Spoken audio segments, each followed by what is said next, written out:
Act for change is the idea that the actions that we do make change in the world, have a rippling effect in the world, and that they matter.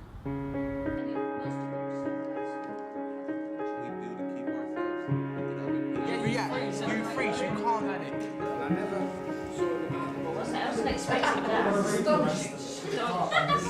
Enables individuals to come into a space, sometimes a physical space, or it can be an emotional space, to think about, explore, reflect on the sort of things that for them may bring about change.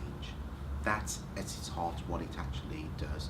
I was originally asked to facilitate larger group sessions which were based around Holocaust education and using that as a platform for accessing young people and getting them to reflect on their own choices and what kind of world they want in terms of their sense of humanity and social justice and all that sort of stuff. I remember it was in January 1941. He left home to go to work early, it was dark, kissed us all goodbye as he always did, and I never saw him again. But people like Foley and others like that, they did it for no money. All they could get is death. So they were great people. They are the heroes. Don't give in. Pursue what you think is correct. Pursue what you think is advisable and is good for you and your family. Don't give in, because the world is wide and the world will eventually help you.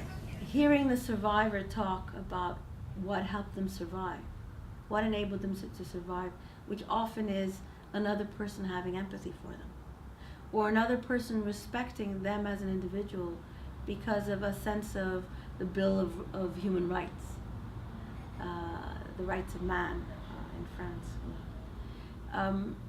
meant that our work was much more about the connection of people.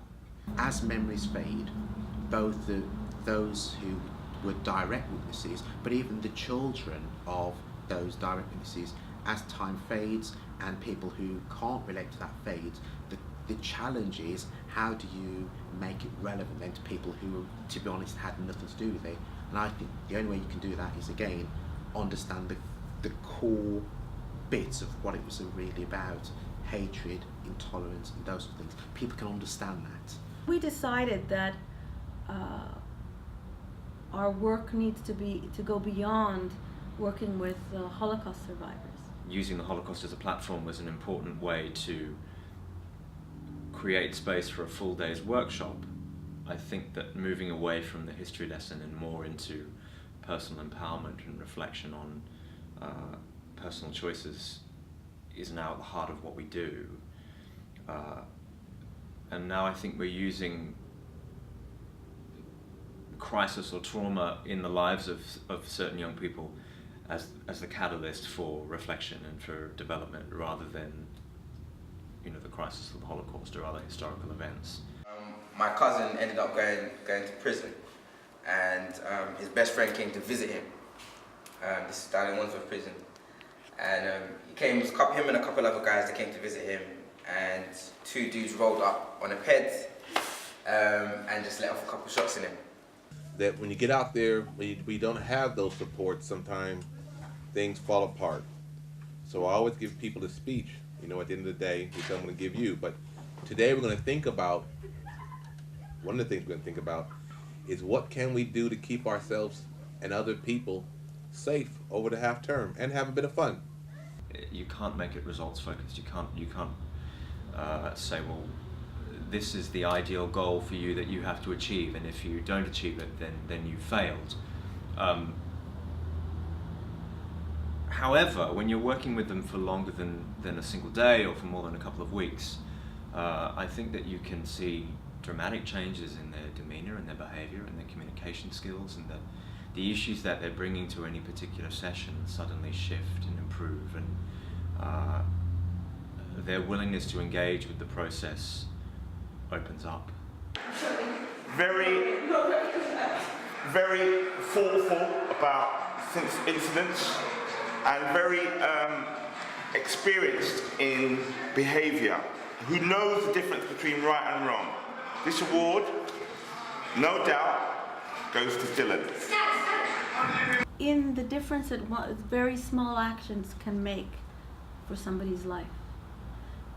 So bringing a plate of food once a week to an old lady makes a big difference, even though it looks like it's a very small, insignificant action. But it made a big difference to people. 3, 2, 1, action. Big up AFC. It's been a good experience for me, and we will see more of us in the new year, new videos, and Aqua Change has changed my life. Obviously, I've changed in school now. Yeah, like my behaviour's changing. Aqua Change all day, every day. Aqua Change has changed my school life, because before I went there in year 7 all that, I got excluded about twice. Bethany went 4 times. Now it's a new year. I've changed myself, and I'd like to say a special thank you to Tony and Anne, even though she wasn't here for very long, and I'm sure Dan's done a very good job. The teachers say I've been better, so yeah. Next year's a new year. Aqua Change has helped me a lot, get me. Big up Danny, cameraman. Big up Tony, AFC, get me. Scoop. Aqua Change is just the best. Aqua Change has helped me, so my behaviour's getting better, innit? The organisation of Aqua Change developed my behaviour a lot, because before I wasn't the best student ever. And thank you Danny the cameraman, Tony, thanks. Anyway, yeah. shout out to Aqua Change all day.